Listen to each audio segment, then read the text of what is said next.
எலும்பு காசநோய் பாதிப்பு குறித்து பொதுமக்கள் விழிப்புடன் இருக்க வேண்டும் என மருத்துவ நிபுணர்கள் எச்சரித்துள்ளனர். இந்தியாவில் ஒட்டுமொத்த காசநோய் பாதிப்பில் சுமார் 10 விழுக்காடு முதல் 15 விழுக்காடு வரை எலும்பு மற்றும் மூட்டு தொடர்பான காசநோய் உள்ளதாக தரவுகள் தெரிவிக்கின்றன. இந்த காசநோய் நுரையீரலிலிருந்து இரத்த நாளங்கள் வழியாக எலும்புகளுக்கு பரவுகிறது. குறிப்பாக பாதிக்கப்படுபவர்களில் 50 விழுக்காட்டினருக்கு முதுகெலும்பில் பாதிப்பு ஏற்படுகிறது. இது சரியான நேரத்தில் கவனிக்கப்படாவிட்டால் நரம்பு மண்டலத்தை பாதித்து பக்கவாதம் ஏற்படவும் வாய்ப்புண்டு.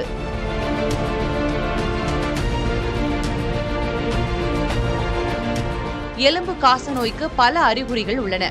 தொடர்ச்சியான முதுகுவலி அல்லது மூட்டுவலி, இரவு நேரங்களில் காய்ச்சல் மற்றும் அதீத வியர்வை, திடீர் உடல் எடை குறைவு மற்றும் பசியின்மை, மூட்டுகளில் அசைக்க முடியாத அளவுக்கு தசை இறுக்கம் போன்றவை இதன் அறிகுறிகள்.